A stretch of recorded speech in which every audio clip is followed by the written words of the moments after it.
भगवते वासुदेवाय। ओम नमो भगवते वासुदेवाय। ओम नमो भगवते वासुदेवाय। ओम नमो भगवते वासुदेवाय। ओम ज्ञानतिमिरान्धस्य ज्ञानाञ्जनशलाकया चक्षुरुन्मिलितं येन तस्मै श्रीगुरवे नमः। श्रीचैतन्यमनोभीष्टं स्थापितं येन भूतले स्वयं रूपा कदा मह्यं ददाति स्वपदान्तिकं। वन्देऽहं श्रीगुरो श्रीयुतापदकमलं श्रीगुरून् वैष्णवांश्च श्रीरूपां साग्रजातां सगण रघुनाथान्वितं तं सजीवं साद्वैतं सावधूतं परिजनसहितं कृष्णचैतन्यदेवं श्रीराधा कृष्णपादान् सगण ललिता श्रीविशाखान्वितं च। हे कृष्ण करुणा सिन्धु दीनबन्धु जगत्पते गोपेशा गोपिकान्त राधाकान्त नमस्तुते। तप्तकाञ्चन गौराङ्गी राधे वृन्दावनेश्वरी वृषभानुसुते देवी प्रणमामि हरिप्रिये। वाञ्छाकल्पतरुभ्यश्च कृपा सिन्धुभ्येव च पतितानां पावनेभ्यो वैष्णवेभ्यो नमो नमः। नमो विष्णुपदाय कृष्णपृष्ठाय भूतले श्रीमते भक्तिवेदान्त स्वामीति नामिने। नमस्ते सरस्वती देवे गौरवाणी प्रचारिणे निर्विशेषा शून्यवादी पाश्चात्यदेशतारिणे। जय श्री कृष्ण चैतन्य प्रभु नित्यानंद श्री अद्वैत गदाधर श्रीवासदि गौर भक्त वृंद। हरे कृष्णा कृष्णा कृष्णा हरे हरे, हरे राम राम राम हरे हरे। हरे कृष्णा कृष्णा कृष्णा हरे हरे, हरे राम राम राम हरे हरे। हरे कृष्णा कृष्णा कृष्णा हरे हरे, हरे राम राम राम हरे हरे। मूकं करोति वाचालं पंगुं लंघयते गिरिं यत्कृपातमहं वन्दे श्रीगुरो दीनतारिणे। हरे कृष्ण। तर सर्वप्रथम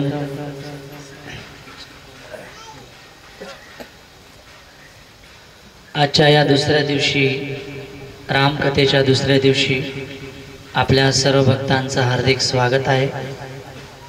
आजचा विषय आपल्या सर्वांना माहीत आहे, महाराज दशरथांचा विलाप आणि हे भौतिक जगत जे आहे ते दुःखालय आहे, या विषयावर आपण चर्चा करणार आहोत। वर्णन आहे रामायणाची की वाल्या कोळी नावाचा एक वाटसरू होता, त्याचं नाव रत्नाकर देखील। आणि हा वाल्या कोळी त्याचा नित्य दिनक्रम असा होता की येणाऱ्या वाटेमध्ये जितकी लोक असतील त्यांना मारणं त्यांना लुबाडणं, आणि मग त्याने एक चूक केली तर काय करणार? तो एक दगड उचलून माठामध्ये टाकणार. एक खून केला, एक बलात्कार केला किंवा एका जीवाला मारलं तर तो एक दगड उचलायचा आणि पुन्हा माठामध्ये टाकायचा. असे 7 रांजण त्याने भरले. आणि मग 7 रांजण भरल्यानंतर एक दिवशी त्या वाटेने नारद मुनी चालले होते. आणि मग नारद मुनी जात असताना त्याने पाहिलं की अरे हा वाट सरू लोकांना मारतोय. आणि मग त्याने सांगितलं, रे तू काय करतोयस? हे योग्य नाहीये, पाप आहे. कारण या भौतिक जगामध्ये जो व्यक्ती कार्य करतो त्या कार्याच्या क्रियेला प्रतिक्रिया नक्कीच मिळते. आणि म्हणून हे मारणं पाप आहे, तू मारू नकोस. आणि तो मग म्हणे की मी तर माझ्या मुलांसाठी करतोय, पत्नीसाठी करतोय, आई वडिलांसाठी करतोय. ते म्हणे हो, परंतु ते देखील तुझ्या पापात सहभागी होणार नाहीत. नाही असं कसं? तो म्हणे जा आणि विचारून ये. नारद मुनींनी सांगितलं जा आणि विचारून ये. आणि मग नारद मुनींच्या आज्ञेवरून वाल्या कोळी रत्नाकर त्याचं नाव गेला. पत्नीला विचारलं तू माझी अर्धांगिनी आहेस तर कृपा करून मी जे पाप करतोय त्या पापात तू सहभागी होशील? म्हणे नाही. कमवून आणणं तुमचं काम आहे, मुलांना खायला घालणं माझं काम आहे, तुमच्या पापात सहभागी मी नाही होऊ शकत. ठीक आहे. मुलांना विचारलं, मुलाने देखील तेच उत्तर दिलं की मी तुमच्या पापामध्ये सहभागी होऊ शकत नाही. आईवडिलांना विचारलं, आईवडिलांनी सांगितलं आतापर्यंत आम्ही तुला पालन पोषण केलं आहे, त्यामुळे आता तुझं कर्तव्य आमचं पालन पोषण करणे. कसे कमवशील, कसे आणशील ते तुझं तुलाच माहिती. पापात आम्ही सहभागी होणार नाही. आणि मग रत्नाकरचे डोळे उघडले. धावत धावत धावत पुन्हा जिथे नारद मुनी उभे होते तिथे ते आले. आणि त्यांनी प्रार्थना केली, गुरुदेव चुकलो, माफ करा गुरुदेव, आता मला याच्यातून मुक्त व्हायचंय. नारद मुनी म्हणले ठीक आहे, चिंता करू नकोस. पूर्ण पुरुषोत्तम श्रीराम त्यांच्या नावाचा आश्रय घे. बसवलं वाल्याकोळी रत्नाकरला आणि म्हणे की भगवंताचं नाव घे, कारण भगवंताचं नाव हे सर्व स्थितीला पवित्र करतं. नाम नामकारी बहुधा निज सर्व शक्ती स्तत्रार्पिता नियमित स्मरणेन काल. भगवंत आणि भगवंताच्या नावामध्ये मुळीच भेद नाही. जितकं शक्तिशाली भगवंताचं विग्रह रूप आहे तितकंच शक्तिशाली भगवंताचं नाव देखील आहे.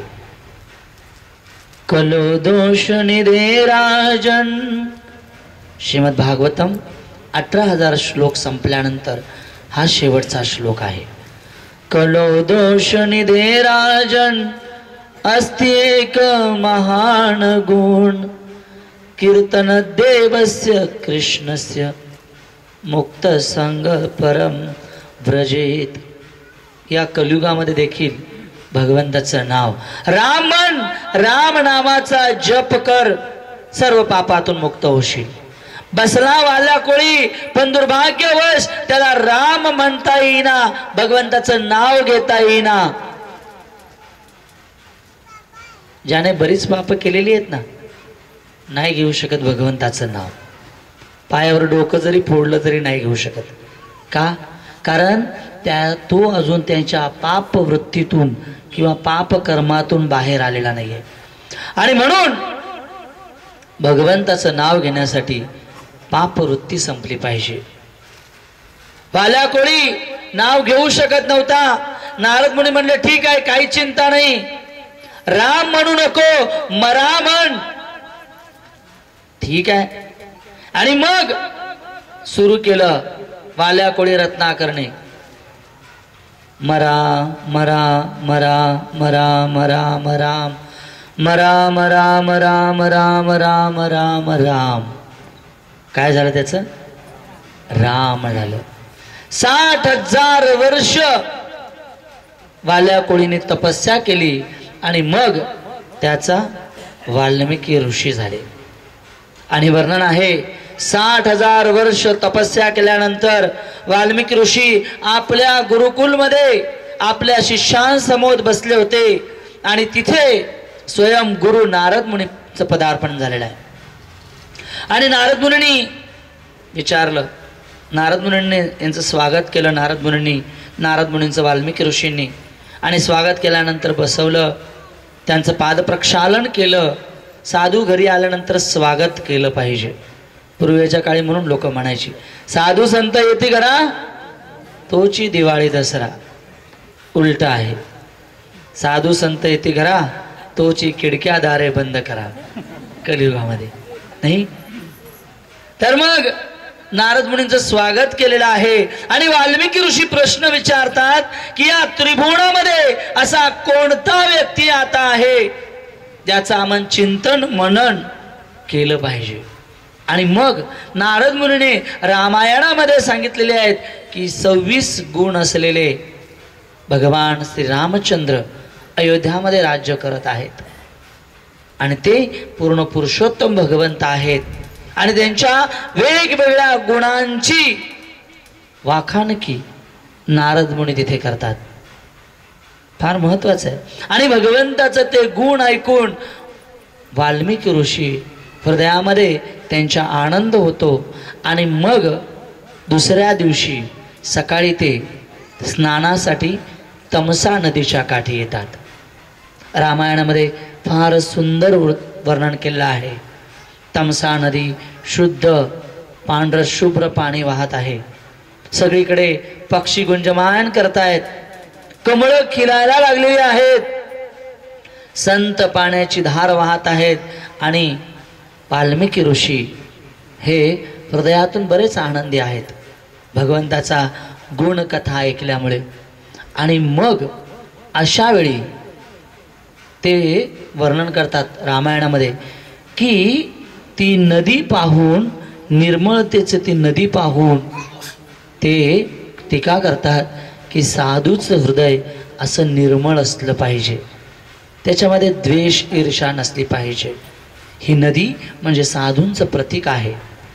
आणि असं विचार विनिमय करत असताना अचानक एक बाण येताना त्याने पाहिला. आणि तो बाण समोरच्या झाडावरती जे कामातूर होते क्रौंच पक्षी, त्यातल्या एका नराला तो बाण लागला. आणि जसा तो बाण लागला तो जो नर होता तो विवळत खाली पडून गतप्राण झाला. आणि जसा गतप्राण झाला त्याची जी पत्नी होती मादी क्रौंच पक्षी, ती विरहाने आक्रंद करू लागले. इतका सुंदर मनोहर वातावरणामध्ये ज्यावेळी असं दृश्य त्याने पाहिलं त्यावेळी वाल्मिकी मुनींचं जे चित्त आहे ते दुखावलं गेलं, असंतुष्टी निर्माण झाली. आणि त्यांचे डोळे वर्णन आहे क्रोधायमान झाले. त्यांचे डोळे लाल झाले, क्रोधाने ते पूर्ण लालबुंद झाले. आणि त्यांनी त्या शिकाऱ्याकडे पाहिलं, त्या पारधीकडे पाहिलं आणि त्याला शाप दिलेला आहे. आणि शाप दिल्यानंतर इथे आजच्या रामायणाची कथा सुरू होते की शाप दिल्यानंतर लोक टीका करतात. रामायणावरती बरीच टीका लिहिलेली आहे.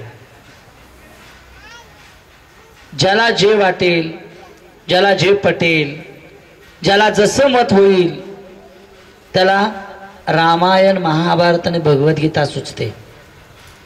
आजच्या खेळाडूलाही बोलायला सांगा धर्मावरती, तो बोलेल. आजच्या हिरोलाही सांगा, तोही बोलेल. असं नाही चालत. लोक आक्षेप घेतात की 60,000 वर्ष तपस्या केल्यानंतर ते शिकाऱ्याने ज्यावेळी त्याला मारलं, अरे त्याचा तो धंदा आहे.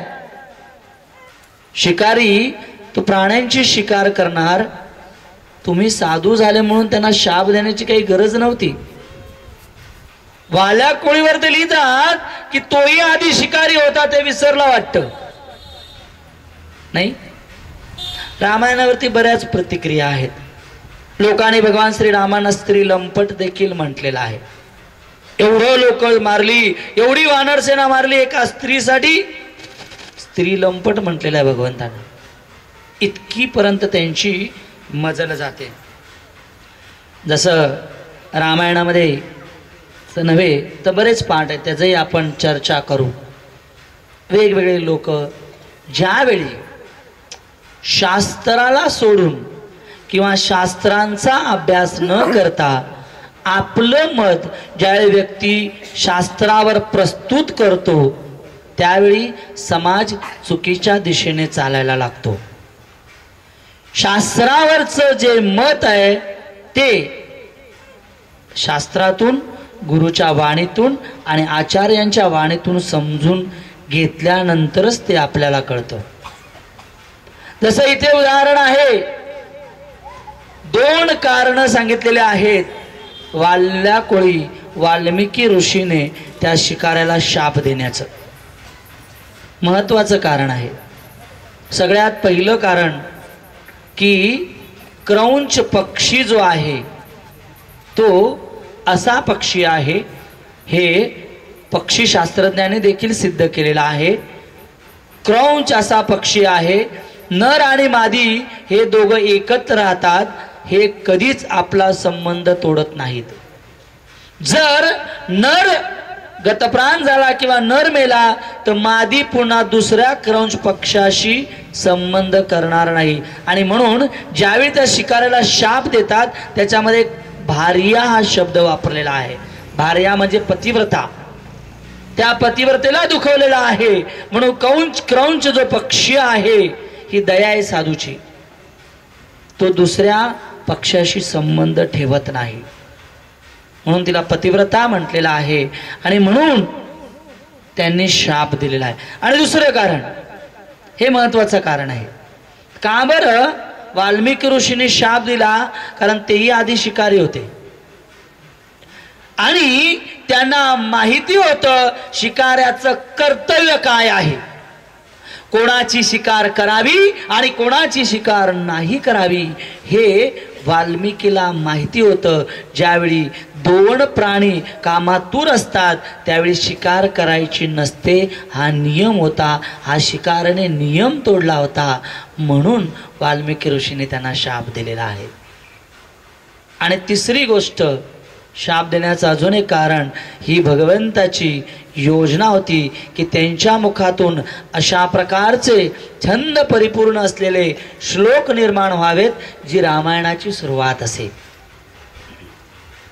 आणि म्हणून या प्रयोजनामुळे वाल्मिकी ऋषीने शाप दिलेला आहे. परंतु दुर्भाग्यवश आमचे जे शास्त्र आहेत त्याच्यावर बरेच लोक टीका करतात. शास्त्राला महत्त्व दिलं गेलं पाहिजे. तसं रामायणात लिहिलेलं आहे ताटकावध. ज्यावेळी भगवान श्रीराम 12 वर्षाचे असतात त्यावेळी विश्वामित्र तिथे येतात आणि विश्वामित्र सांगतात, दशरथ, आपण त्याची चर्चा करणार आहोत. दशरथ महाराज बरंच थोडंसं अडवून धरतात, परंतु वसिष्ठ मुनीच्या सांगण्यावरून विश्वामित्र जे आहेत ते भगवान श्रीराम आणि लक्ष्मणाला घेऊन जातात.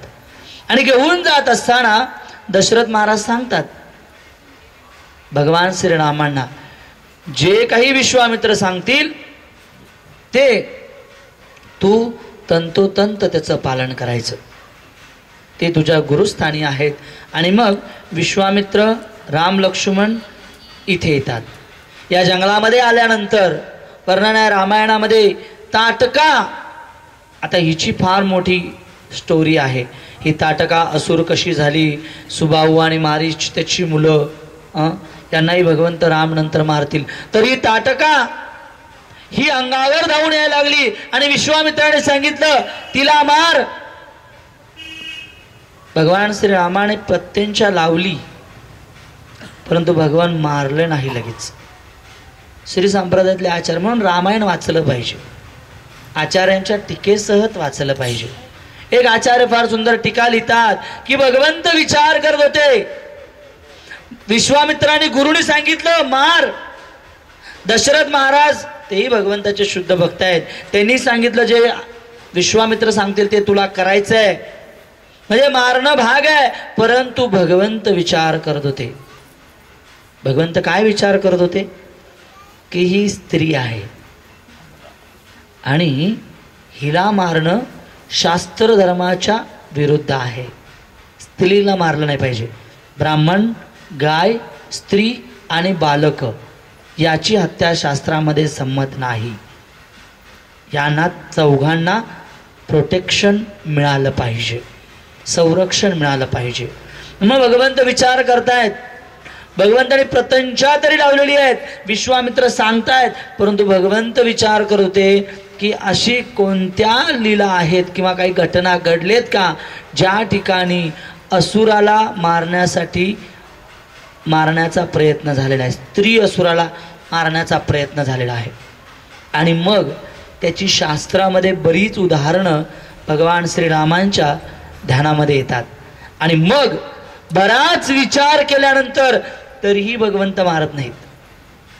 दया आहे भगवंताची, हात उडवतात, परंतु तरीही ताटका जवळ आल्यामुळे भगवंत तिला मारतात. शास्त्रामध्ये संमत आहे. तर शास्त्र, भगवंत देखील शास्त्राला महत्त्व देतात. दुर्भाग्यवश आम्ही ते शास्त्र वाचत नाही आणि टीका तर इतक्या करतो शास्त्रांवरती, त्याची आपण चर्चा करणार आहोत. इतकंच नाही तर आज लोक या स्तराला पोचलेली आहेत की भगवंतच नाहीत. तरुणांना प्रचार करताना या गोष्टींना फार ध्यान द्यावं लागतं. आजकालचा तरुण वर्ग अध्यात्माकडे तेवढा वळलेला नाहीये, पुराणपंथी वाटतात. एका व्यक्तीने, वयस्कर व्यक्तीने, इवन खोटं सांगायचं का खरं सांगायचं आई वडिलांनाही वाटत नाही की आपली मुलं भक्त बनावीत, आपल्या मुलांनी मंदिरात जावं हे आई वडिलांनाही वाटत नाही. आजकालच्या सोफिस्टिकेटेड आई वडिलांना वाटतं की आपल्या मुलाने कॉलेजच्या रोडवर बसून सिगरेट फुकावी, मग तो प्रगत. नास्तिकतेकडे आजचा तरुण वर्ग वळत चाललेला आहे. आमच्या मुलांनी रात्री बिअर बारमध्ये बसावं. मंदिरातून ज्यावेळी मुलं घरी जातात त्यावेळी आई वडील विचारतात कुठे गेलता, मंदिरात गेलो होतो, डोक्यावर हात मारून घेतात. जसं एक वयस्कर मला वृद्ध भेटले, त्यांनी माझ्याकडे पाहिलं सटाणामध्ये, मी बुक डिस्ट्रीब्युशन ग्रंथ वितरण करत असताना.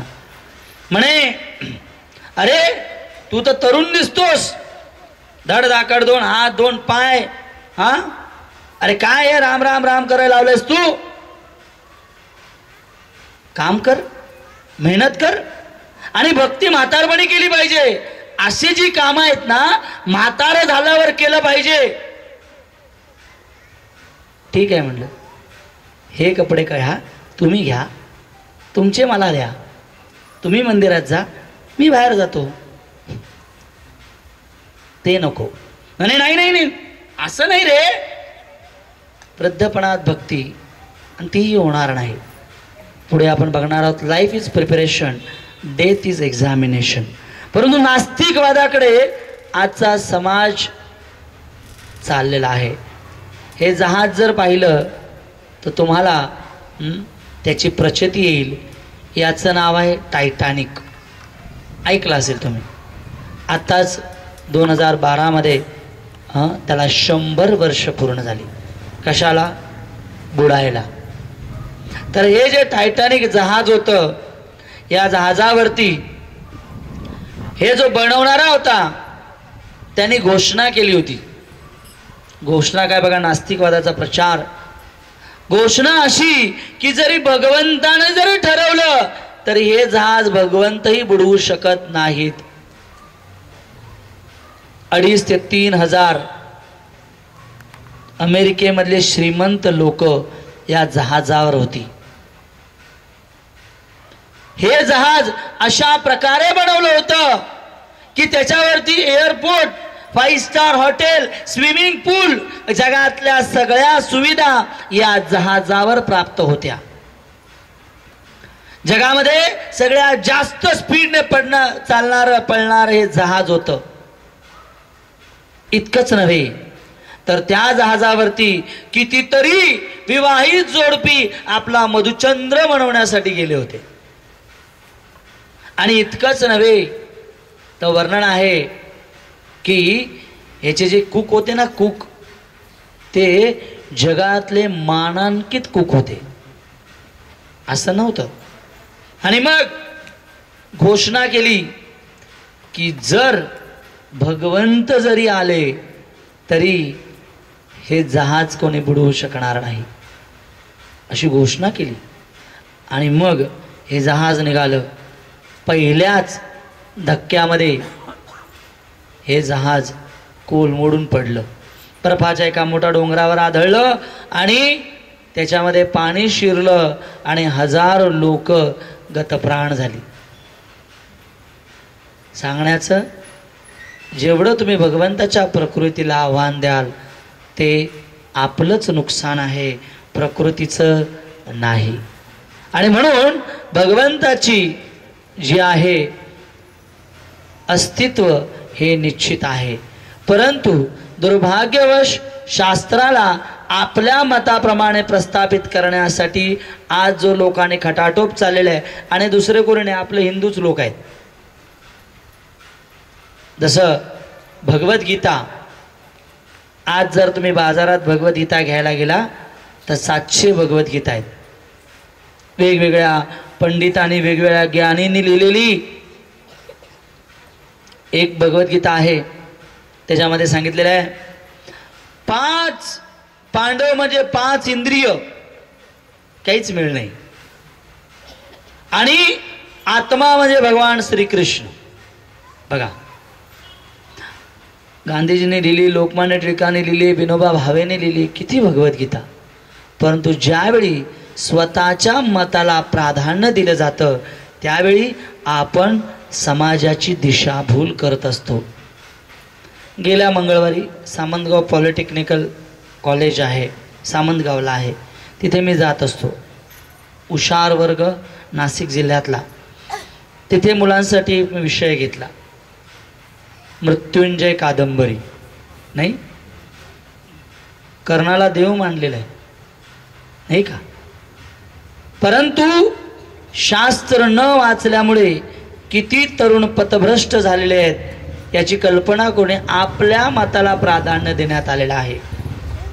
फार महत्त्वाचं आहे. मृत्युंजय कादंबरी कर्ण वर्णन आहे महाभारतामध्ये. व्यासदेव सांगतात, सांगण्याचा प्रयत्न तोच आहे की आपल्या ग्रंथांवरती किती लोक टीका करू राहिले आणि आपण हे ग्रंथ वाचत नाही. कुठले वाचतो? जे नको ते वाचतो. व्यासदेवाने लिहिले, वाल्मिकी ऋषीने लिहिलेले आहे. इथे रामचरितमानस आहे, आम्ही ते कधी वाचलं नाही. विवादस्पद वाचायला आवडतं. कर्ण महाभारतातला 1 नंबरचा खलनायक होता, व्यासदेवाने सांगितलेलं आहे. व्यासदेव कोणाच्याही प्रती मतभेद ठेवत नाहीत किंवा कोणाच्याही प्रती ते आपुलकी ठेवत नाहीत. ते जिथे कर्णाचं गुणगान तिथे कर्णाचं गुणगान करतील, पण खऱ्या अर्थाने जिथे कर्ण कपटी आहे तिथे त्याचं कपटी म्हणूनच वर्णन करतील. ते भेद करत नाहीत. म्हणून पुन्हा आपण येतो आहोत कर्ण. ऐकलं असेल, मी त्यांना एक स्टोरी सांगितली जी तुम्हालाही सांगतो, जी बऱ्याच लोकांना माहिती नाही. हा विषय थोडा ध्यान देऊन ऐका. प्रत्येक मनुष्य जन्माला येतो, तो पूर्वजन्मातल्या कर्मानुसार येतो. तुम्ही माना अगर न माना, कैद आहे, जेल आहे, पोलीस आहेत, तुम्ही माना अगर न माना, गुन्हा केला तर सजा नक्कीच आहे. तुमच्या मान्यानं मान्यावर नाही. तसं शास्त्र सांगतं प्रत्येक जीवाला जो जन्म मिळतो त्याच्या मागील कर्मानुसार मिळतो. एखादा जन्मताच दोन्ही हात नसतात, दोन्ही डोळे नसतात, मंदबुद्धी असतो. त्याचं कारण काय? एक अमेरिकेमध्ये चांगल्या घरामध्ये जन्माला येतो आणि एक भारतासारख्या कुठल्या तरी खेड्यामध्ये कुपोषित बालक म्हणून जन्माला येतं. उगाचच नाही, कर्माची शृंखला घेऊन मनुष्य येतो, हे आपलं शास्त्रही सांगतं. त्यामुळे त्याच्या जीवनात ज्या काही समस्या येतात किंवा जे काही घडतं बऱ्याच अंशी पूर्वकर्मावर संचित असतं. म्हणून एक कर्णाचं उदाहरण, कर्ण पूर्वजन्मामध्ये त्याचं नाव होतं रक्तबाहू.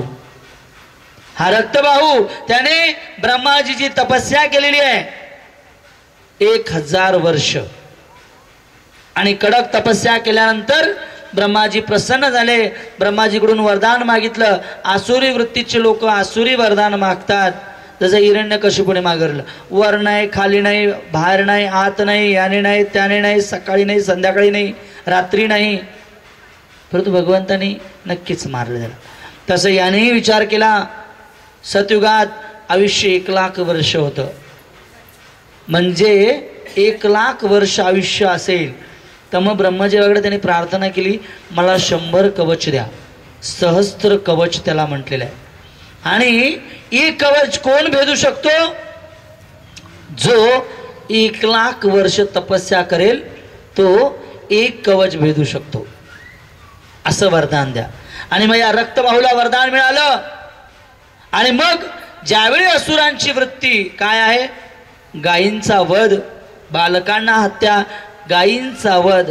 उद्याची स्लाईड आहे, अवश्य सगळ्यांनी या.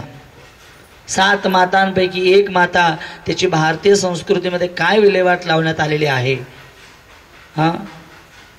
त्याची आपण उद्या वाच्यता, त्याची आपण उद्या विचार करणार आहोत. म्हणून उद्या तुम्ही आणि जास्त लोकांना बोलवा. माझ्या प्रवचनासाठी नाही तर आपली देशाची संस्कृती कुठल्या दिशेला चाललेली आहे हे दाखवण्यासाठी उद्या तुम्ही सगळे आणि अजून लोकांना घेऊन या. आणि मग त्यावेळी नर नारायण ऋषी अवतरित झालेले आहेत. त्या सहस्त्र कवच वध करण्यासाठी नर अर्जुन आहे, नारायण भगवान श्रीकृष्ण आहेत. आणि बद्रीनाथ इथे आजही गेला तर तुम्ही 1 दिवस जर तप केलं, 1 दिवस जर तपस्या केली तर 1,00,000 वर्षाचं फळ मिळतं तुम्हाला. हो, नाशिक देखील धाम आहे. भगवान श्रीराम इथे येऊन गेले. एक आध्यात्मिक क्रिया केली तर त्याचं 100 पटीने फळ आपल्याला इथे मिळतं. नाशिक कारण भगवंताच्या चरणकमलाने पावित झालेली पुण्यभूमी आहे. तसं बद्रीनाथमध्ये 1 दिवस जर तपस्या केली तर 1,00,000 वर्ष तपस्या केल्याचं फळ मिळतं. नर आणि नारायण ऋषी दोघे तपस्याला बसले, भगवंत आणि अर्जुन. आणि मग वर्णन आहे की 1 दिवस नर अर्जुन युद्ध करायचा सहस्त्र कवच बरोबर, आणि नारायण तपस्या करायचे दुसऱ्या दिवशी, आणि 1 कवच भेदायचे. दुसऱ्या दिवशी नारायण युद्ध करायचे, नर तपस्या करायचे. असं 1-1 कवच भेदत सुरू झालं. आणि मग ज्यावेळी 99 कवच भेदले त्यावेळी रक्तबाहूला कळालं, सहस्त्र कवचला कळालं की आता माझा निभाव लागणार नाही. आणि म्हणून त्यांनी सूर्यदेवाची ग्रहण घातली. आणि सूर्यदेवाची ग्रहण घातल्यानंतर पुढच्या वेळी ज्यावेळी जन्म झाला काय होतं त्याच्या अंगावरती? कवच आणि कुंडल. हे आम्हाला कोणाला माहिती नाही, हे मृत्युंजय कादंबरीमध्ये लिहिलेलं नाही. म्हणून जोपर्यंत द्वेषी होता, लोकांनी विषय बराच मोठा आहे, 2 तास याच्यातच निघून जातील. सांगण्याचं तात्पर्य हेच आहे की जोपर्यंत आपण शास्त्र वाचत नाही आणि प्रामाणिक व्यक्तीने दिलेले आहे त्याच्याकडून वाचत नाही, त्याच्याकडून ऐकत नाही, तोपर्यंत समाजाची प्रगती होणार नाही. बायबलवरती कधी टीका पाहिली का? कुराणावरती कधी पाहिली? आपलेच ग्रंथ रामायण महाभारत प्रचार करत असताना खऱ्या अर्थाने सांगतो की या लोकांनाच तोंड देता देता जीव मृत्युकुटीस येतो. अरे ज्या भारतभूमीमध्ये वाढले तिथे किती प्रश्न, आणि शेवटी त्याचा परिणामही त्यांना भोगावा लागतात. पण सांगण्याचं टीका डॉनी विंडिगर, आता तुम्ही हे नाव ऐकलं नसेल तर डॉनी विंडिगर ही एक महिला आहे आणि ही महिला आपल्या रामायणावर टीका करते. आणि कशी टीका करते? ही महिला म्हणते की रामायणातला जो प्रत्येक संबंध आहे ना तो तिने कामसूत्रावरती आधारित ठेवलेला आहे. हो, ती म्हणते रामाचं आणि सीतेचं कामसूत्र, कैकेयीचं आणि दशरथचं कामसूत्र, उर्मिलाचं आणि लक्ष्मणाचं कामसूत्र, म्हणजे हे कामसूत्रावर मंदोदरी आणि रावण ती कामसूत्रानुसार टीका करते आपल्या रामायणावरती आणि आमचे बहादर वाचू राहिले. विचार करा कुठल्या दिशेने आपलं शास्त्र चाललेलं आहे. चुकी आपली नाही. हा फोटो पाहिला, त्याचं नाव लॉर्ड मेकॅलो. आपल्या माहितीसाठी इंग्रज भारतामध्ये येण्याआधी 22 वर्ष हे लॉर्ड मेकॅलो म्हणून भारतामध्ये आले होते. लॉर्ड मेकॅलो ज्यावेळी भारतामध्ये आले, हा अत्यंत दारुडा व्यक्ती, पबमध्ये राहणारा, मजामस्ती करणारा, पूर्ण काश्मीरपासून कन्याकुमारीपर्यंत 22 वर्ष फिरले. आणि 22 वर्ष फिरल्यानंतर ज्यावेळी ते पुन्हा इंग्लंडमध्ये गेले त्यावेळी तिथल्या पार्लमेंटमध्ये त्याने 3 गोष्टी लिहिलेल्या आहेत.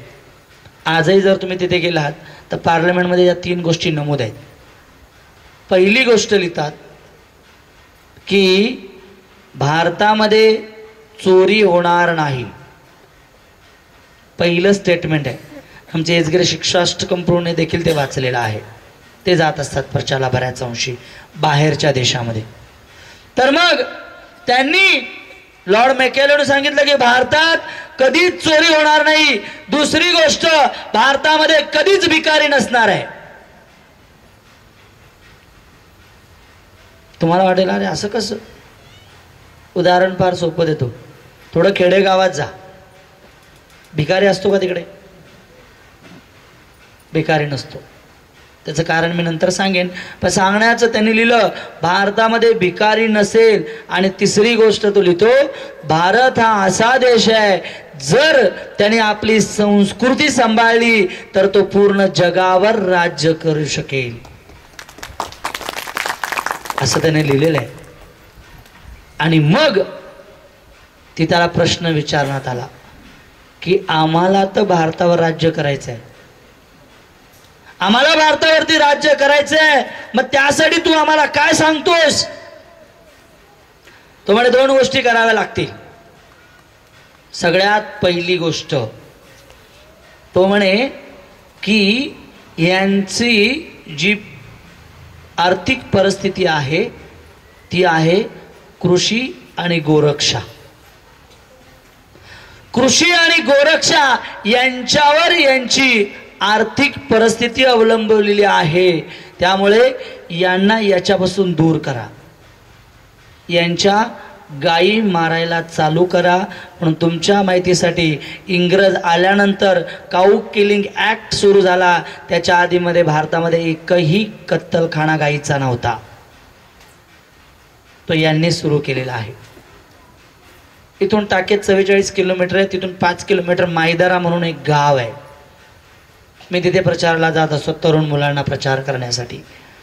तिथे एक 95 वर्षाचे गृहस्थ आहेत. त्यांचा दिनक्रम माहिती आहे? सकाळी उठणं, विठोबाचं दर्शन करणे, मंदिर आहे विठ्ठल रुक्माईचं, दर्शन करणे, हरिपाठ वाचणे. हरिपाठ वाचला 8 वाजता गायींची 7-8 वाजता गायींची धार काढणे. 35 गायी आहेत आणि मग त्या गायींना घेऊन डोंगरावर चढणे. वय वर्ष 95. 35 गायी. दिवसभर गायीला चारणे, संध्याकाळी घरी येणे, गायीचे धार काढणे, भगवंताच्या मंदिरात जाऊन भजन कीर्तन करणे, संध्याकाळी 7:30-8 वाजता झोपून जाणे. वय किती आहे? 95 वर्ष. मी त्यांना विचारलं की एवढी मेहनत करतात बुवा, वय झालं बसून घ्या. आणि मग मी त्यांना बरेच प्रश्न विचारत असताना त्यांनी मला एक फार सुंदर उत्तर दिलं, एक माहिती सांगितली. ते म्हणे, बघा महाराज म्हणे, आज हॉस्पिटल वाढली म्हणे, औषधं वाढली, 20 पैशाची गोळी 2 रुपयाला विकू राहिली. तुमच्या माहितीसाठी 20 पैशाची गोळी आपल्याला 12 रुपये 13 रुपयाला विकली जाते. गोळ्या वाढल्या, डॉक्टर वाढले, हॉस्पिटल वाढली, रोगही वाढले. एवढं सगळं वाढून लोकांचं आयुष्य वाढलं नाही, कमी होत आहे. कारण काय म्हणे त्याचं? हे म्हटलं काय नाही बुवा, येत नाही उत्तर.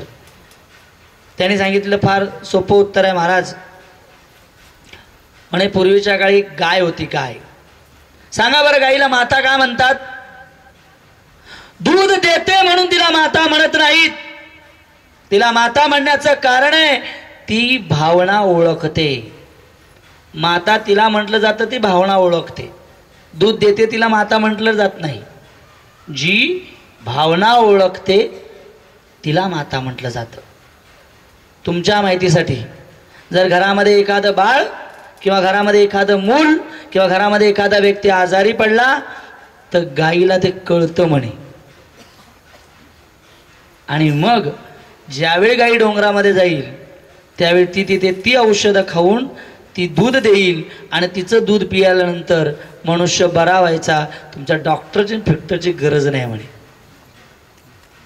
इंग्रजांनाही माहिती होतं. आणि आज आम्ही स्वखुशीने गाई कत्तलखान्यात पाठवतो. तर इंग्रजांना माहिती होतं. याने तो शोध लावला होता, लॉर्ड मॅकॅलो. आणि म्हणून कृषी रासायनिक खतं आज तुमच्या माहितीसाठी नाशिकमध्ये अशी कितीतरी जमिनी आहेत ज्या नापीक होत चाललेल्या आहेत. आणि आजकालचा तरुण वर्गांना शेती करण्याची इच्छा नाही आहे, केवळ मजा मारणे. लॉर्ड मॅकॅलोची संस्कृती आता भारतावर कार्य करत आहे. पहिली गोष्ट, कृषीपासून दूर, गोरक्षापासून दूर आपण आलेलो आहोत. आणि दुसरी गोष्ट ज्याची चर्चा आजच्या विषयामध्ये आहे, तो म्हणाला की यांची शिक्षण प्रणाली फार मजबूत आहे म्हणे. यांच्याकडे एक साधू गुरुकुल निर्माण करतो आणि त्या गुरुकुलमध्ये सगळ्यांना समान ज्ञान देतो. ब्राह्मण, क्षत्रिय, वैश्य, शूद्र प्रत्येकाला तो समान ज्ञान देतो. गुण कर्म विभागश, ज्याचं जसं गुण असेल त्याला तो मार्गदर्शन करतो, काही घेत नाही. ब्राह्मण त्याला म्हणतात. ज्याच्याजवळ 8 दिवस पुरेल एवढंच धन राहील तो ब्राह्मण. त्याच्यापेक्षा जास्त राहील तर तो दान करेल किंवा भंडारे करेल. ब्राह्मण. क्षत्रिय, त्याचं काम समाजाचं रक्षण करणे, समाजाचं शोषण करणे नाही. वैश्य, गोपालन करणे, शेती करणे आणि त्यातला काही हिस्सा भगवंताच्या सेवेत लावणे. वैश्य म्हणजे की ज्याची प्रगत बुद्धी नाही परंतु तो शरीराने मजबूत असतो आणि तो शरीराने बाकीच्या वर्णाची आश्रमची सेवा करू शकतो. परंतु चौघांनी आपलं ध्येय गाठायचं आहे. बेस फाउंडेशन त्यांचं रामायण आणि महाभारत असायचं. म्हणून ही गुरुकुल बंद करा. छत्रपती शिवाजी महाराज ऐकलं असेल तुम्ही. छत्रपती शिवाजी महाराज यांनी स्वराज्य घडवलं नाही. एक आचार्य सांगतात की छत्रपती शिवाजी महाराज यांनी रामायणामधून कर्तव्य घेतलं आणि महाभारतामधून पॉलिटिक्स घेतलं आणि म्हणून ते आपल्याला आपल्या संस्कृतीला, हिंदू संस्कृतीला टिकवू शकले. आजचा कुठलाही शिवाजी महाराजांचा नेता ना रामायण वाचत ना महाभारत वाचत. नुसतं छत्रपती शिवाजी महाराज की जय, जय भवानी आणि जय शिवाजी, संपलं. नाही, रामायण आणि महाभारत हे बेस होते. प्रत्येक घरामध्ये रामायण गुरुकुलमध्ये शिकवलं जायचं आणि त्याच्या बेसिकवरती समाज चालायचा। तो म्हणे ही शिक्षण गुरुकुल पद्धती बंद करा आणि ही गुरुकुल पद्धत बंद करून तुम्ही काय करा, आपली कॉलेज प्रणालीची जी शिक्षण पद्धती आहे ती तुम्ही समाजामध्ये आणा।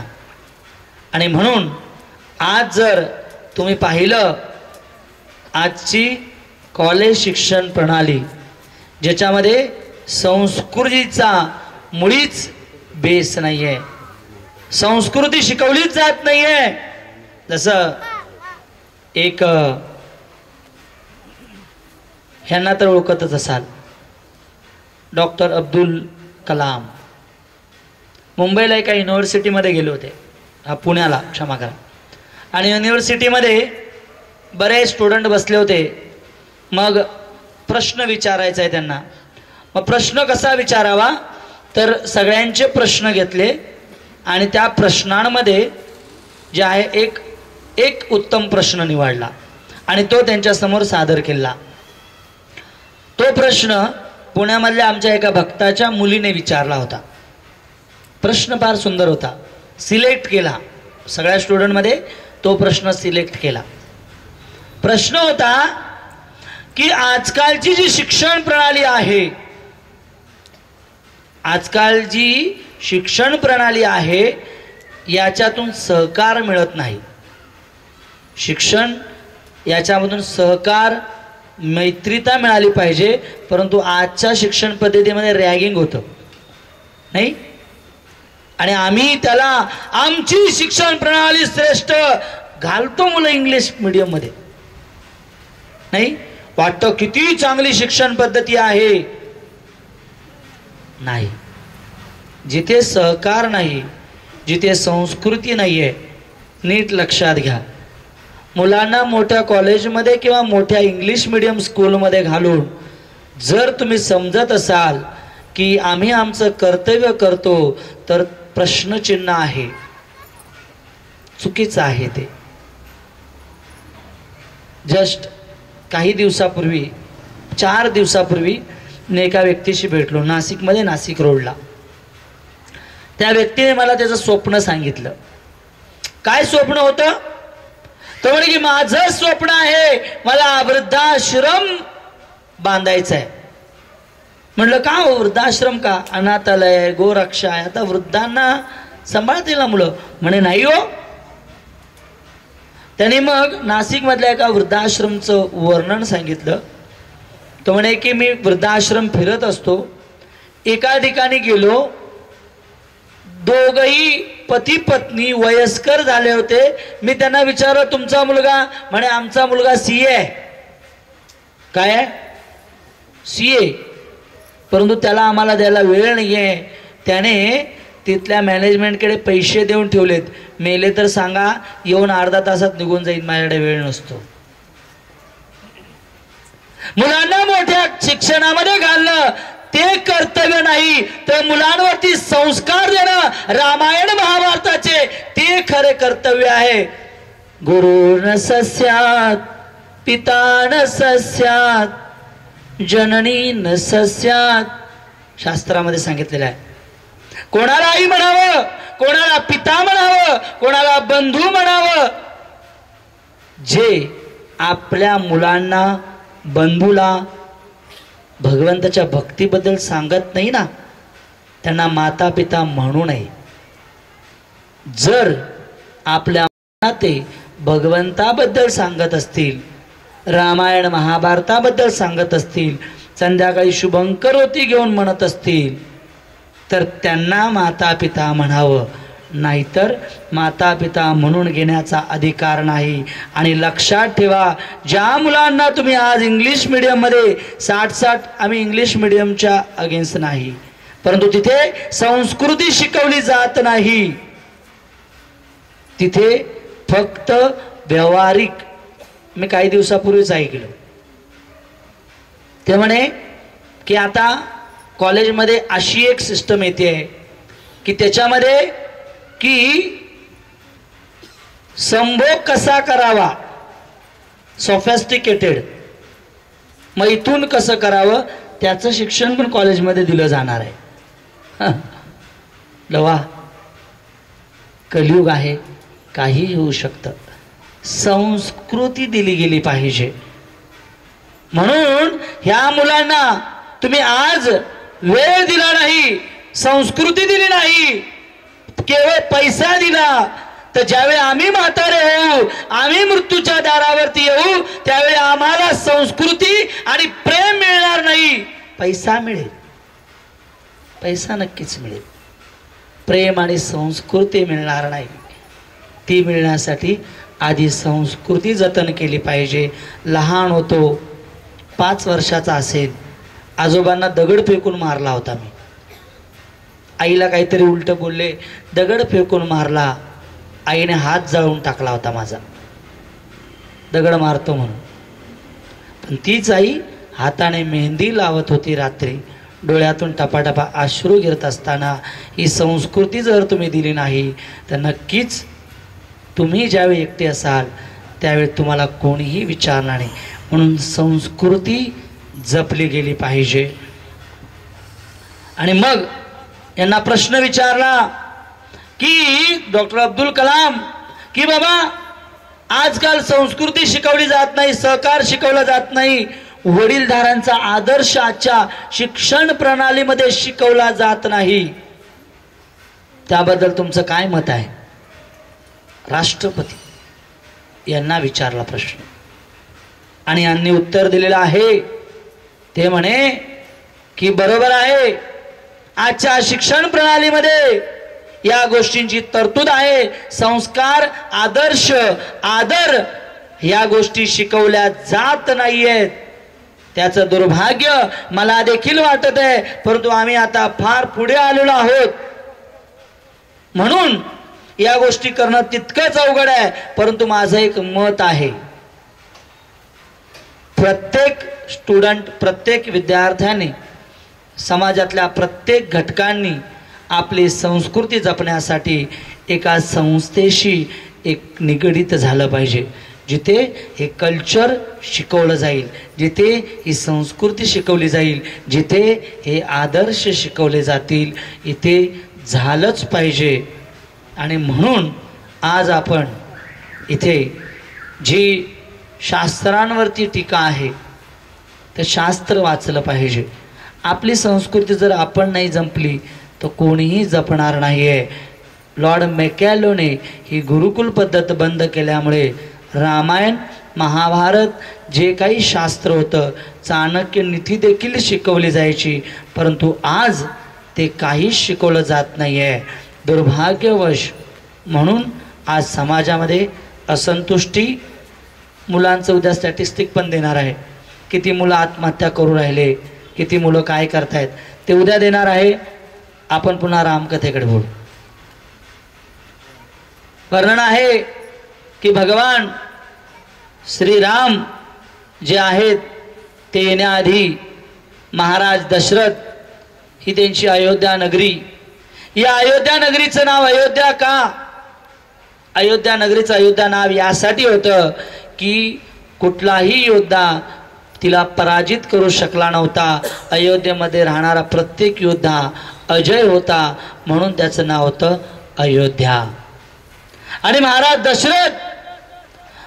दशरथ यांचं नाव दशरथ यासाठी होता की त्यांचा रथ 10 दिशेला जात होता आणि एका वेळी ते 10 योद्ध्यांशी युद्ध करू शकत होते, म्हणून त्यांना दशरथ म्हटलं जायचं.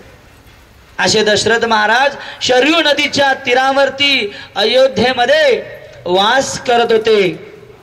आतापर्यंत आपण ऐकलं असेल, दशरथ महाराजांना 3च राण्या होत्या, परंतु 3 राण्या नव्हत्या, त्यांना 350च्या वर राण्या होत्या. आणि दशरथांना एक मुलगी होती, तिचं नाव शांता. आणि मग वर्णन आहे की शांतेचं लग्न एक याज्ञवैकल्य ऋषी होते, त्यांच्याशी विवाह झाला. आणि विवाह झाल्यानंतर मग या याज्ञवैकल्य ऋषीने यज्ञ केलेला आहे, पुत्र कामेष्टी यज्ञ दशरथ महाराजांसाठी. आणि मग त्या पुत्र कामेष्टी यज्ञामधून भगवान श्रीराम, लक्ष्मण, भरत आणि शत्रुघ्न यांचा जन्म झालेला आहे. आणि मग वर्णन आहे की भगवंत या भूतलावर अवतरित झाले, पण याआधी महाराज दशरथांकडे काय नव्हतं. 385 पत्नी, इतकं वैभव, 10 दिशेला रथ वाहत होता, अयोध्या अजय नगरी, परंतु सुख आणि समाधान नव्हतं. हा या भौतिक जगाचा नियम आहे. शास्त्रामध्ये सांगितलेलं आहे. तुकाराम महाराज देखील म्हणतात, दुःखालय अशाश्वतम. हे भौतिक जगत जे आहे ते दुःखालय आहे. सुख पाहता जवा पाडे, दुःख पर्वता एवढे. सुख जे आहे या भौतिक जगात नाहीये, जे आपण शोधत आहोत नाहीये. ज्या प्रकारे ग्रंथालयामध्ये ग्रंथ मिळतील, औषधालयामध्ये औषध मिळतील, भोजनालयामध्ये भोजन मिळेल, त्याच प्रकारे या भौतिक जगामध्ये त्याला दुःखालय म्हटलेलं आहे. तिथे सुख मिळणार नाही. वाटेल अरे असं थोडीच आहे, आता तर आम्ही सुखी आहोत, परंतु सगळ्यात मोठं दुःख काय आहे? मृत्यू. फार महत्वाचं आहे की जसं आपण आज 21व्या शतकाकडे वाटचाल करतो आहोत, नाही 21व्या शतकाकडे वाटचाल करत असताना सुखासाठी प्रत्येक व्यक्ती प्रयत्न करतो आहे. आज वेगवेगळे गॅजेट्स आलेले आहेत, वेगवेगळ्या वस्तू आलेल्या आहेत. कशासाठी? सुखासाठी, आनंदासाठी. परंतु वास्तविक सुखी आहेत का लोक? 21व्या शतकामध्ये पदार्पण करत असताना तंत्रज्ञानाने प्रगती केलेली आहे, परंतु या गोष्टी कमी झालेल्या आहेत. खून कमी झालेत, हिंसा, बेरोजगारी, आत्महत्या, व्यसन, भ्रष्टाचार, घटस्फोट, मानसिक तणाव आणि बलात्कार. आत्ताच बऱ्याच घटना ऐकल्या, दिल्ली, मुंबई, काय काय चाललेलं आहे. जर मनुष्य प्रगत होत असेल आणि जर तो सुखी असेल, मग या घटना कशासाठी होतात? जगद्गुरु शील प्रभुपाद अमेरिकेमध्ये गेल्यानंतर शील प्रभुपादांना विचारण्यात आलं, भाई और कमी हियर, स्वामीजी तुम्ही इथे का आलात? पैसे कमवण्यासाठी आलात का? प्रभुपाद म्हणले नाही. प्रभुपादांनी सांगितलं, अमेरिका हा देश असा आहे की पूर्ण जग त्यांच्याकडे शिक्षण घेण्यासाठी येतं. इथे सगळ्यात मोठ्या युनिव्हर्सिटीज आहेत, त्याचबरोबर इथे जो झाडाला पाणी मारायला माळी येतो ना, त्याच्याकडे 4 व्हीलर आहे. इतका तो श्रीमंत आहे. इथे जो एन्जॉय करण्यासाठी मोठे मोठे हॉटेल्स आहेत. आपल्याकडे 5 स्टार 7 स्टार्स आहेत, तिकडे 11 स्टार 12 स्टार्स अशी मोठी मोठी हॉटेल्स आहेत. तिकडे ते अगणित इंद्रिय भोग करू शकतात, मांस पिऊ शकतात, मांस खाऊ शकतात, दारू पिऊ शकतात, व्याभिचार करू शकतात, कोणाशी करू शकतात. त्याचबरोबर प्रभुपाद म्हणले की अमेरिकाची जी सिक्युरिटी आहे ना, पोलीस फार फेमस आहे. तिथे 3 दिवसाच्या वर एकही केस चालत नाही. आमच्याकडे वर्षानुवर्ष चालते, पण अमेरिकेमध्ये 3 दिवसाच्या वर एकही केस चालत नाही. ते म्हणे, स्वामी प्रभुपादांनी उत्तर दिलं की तुमची शिक्षण प्रणाली फर्स्ट क्लास, तुमचं राहणीमान फर्स्ट क्लास, त्याचबरोबर तुमची सिक्युरिटी फर्स्ट क्लास, एन्जॉयमेंटची साधनं फर्स्ट क्लास. एवढं सगळं असताना तुमच्या अमेरिकेमध्ये 2 गोष्टी जास्त प्रमाणात होतात. कोणत्या? म्हणे एक, तुमच्या अमेरिकेमध्ये सगळ्यात जास्त नशाबाज तरुण आहेत. आणि दुसरी गोष्ट, सगळ्यात जगात जास्त आत्महत्या होत असतील तर त्या अमेरिकेमध्ये आत्महत्या होतात. विचार करण्यासारखी गोष्ट आहे. मग जर तुमच्याकडे सगळं हे एका सर्वसामान्य व्यक्तीसाठी सगळ्या सुखाच्या सोयी आहेत, तर मग का तुम्ही आत्महत्या करता आणि का तुम्ही नशाबाज बनता? कारण तुमच्याकडे हृदयातून संतुष्टी नाही. आणि ती हृदयातली संतुष्टी देण्यासाठी मी भगवंताचं नाव घेऊन आलेलो आहे. आज भारत समाजामध्ये देखील प्रगती केलेली आहे. अमेरिकेची प्रगती करायला आज 100 पटीने मेहनत करावी लागेल. परंतु आज या समस्यांना आम्हाला तोंड द्यावं लागत आहे. 21व्या शतकाकडे ज्यावेळी भारत चाललेला आहे, एक छोटीशी कवीने कविता लिहिलेली आहे. पडताळून बघा, स्वतःच्या हृदयाला विचारून बघा, ही कविता किती योग्य आहे. जीवन जे आपल्याला विचार करण्यासाठी भाग पाडते, हे जीवन विचार करण्यासाठी भाग पाडते. इतिहासापासून आपल्या समोर असणारे विरोधाभास, हे विरोधाभास उंच इमारती, छोटी मूल्य, मोठे रस्ते, संकुचित दृष्टी झालेली आहे. दुसऱ्याची 5 रुपयाची नोट माझ्या खिशात कशी येईल? मोठे रस्ते, संकुचित दृष्टी, मोठी घरे, छोटे परिवार. नाशिकमध्ये गेलो होतो एकदा, पाहिलं फार मोठा बंगला, इतका बंगला की त्या बंगल्याच्या आतमध्ये स्विमिंग पूल. वा, गंगापूर रोडला तो देखील. मी विचारलं किती लोक राहतो? तो म्हणे 3. म्हटलं 3? कोण कोण? म्हणे मी, माझी पत्नी आणि माझी मुलगी. मग एवढं मोठं घर कशाला? म्हणे एकमेकाचं पटत नाही, म्हणून तिच्यासाठी घर वेगळं, तिच्यासाठी टीव्ही वेगळा, तिच्यासाठी फ्रीज वेगळं, तिच्यासाठी किचन वेगळं. करायचं ते करेल. माझं बायकोचं पटत नाही, तिच्यासाठी वेगळं, माझ्यासाठी वेगळं. मोठी घरे, छोटे परिवार, जास्त सुविधा. सुविधा तर वाढल्या, कमी वेळ. कथेला बोलवा लोकांना वेळ नाही. मंदिरात जायला लोकांना वेळ नाहीये. काळाराम मंदिरामध्ये कधी गेला असेल? गेटवरून दर्शन होतं नाही. ज्याने मंदिर बांधलं त्याला माहिती होतं कलियुगामध्ये लोकांकडे वेळ नसणार आहे. पूर्वीच्या वेळी दंडवत मारून पाया पडायचे नाही, नंतर हात जोडून. आता फक्त नाही, नुसतं चला हरी बोल. जास्त सुविधा, कमी वेळ, जास्त पदव्या, कमी समजदारी. पदव्या तर जास्त झाल्या. आमच्या मंदिरामध्ये एक भक्त, फार मोठे पदवीधर, किचनमध्ये कुकिंग करत असताना थोडी गरज होती. त्याने म्हटलं जा दुकानातून थोडे टमाटर घेऊन या, चिठ्ठी लिहून द्या. म्हणजे चिठ्ठी लिहून द्या, लक्षात राहणार नाही. म्हटलं ठीक आहे. 3 किलो टमाटर घेऊन घ्या, 7 किलो बटाटे आणा, त्याच्यानंतर एक 15-20 लिंबू आणा आणि 2 कंद मोठे पत्तागोबीचे घेऊन या. त्यांना एक पिशवी दिली, गेले. जास्त पदव्या, कमी समजदारी. पहिलं वाचलं 3 किलो टमाटर, पिशवीत टमाटर घेतले. नंतर दुसरं वाचलं 7 किलो बटाटे, त्या टमाट्यावर बटाटे टाकले, वरती 15-20 लिंबू, त्याच्यावर लिंबू टाकले आणि वरती पत्तागोबीचा कंद टाकला. मंदिरात येईपर्यंत त्या टमाटरचा ज्यूस झाला होता.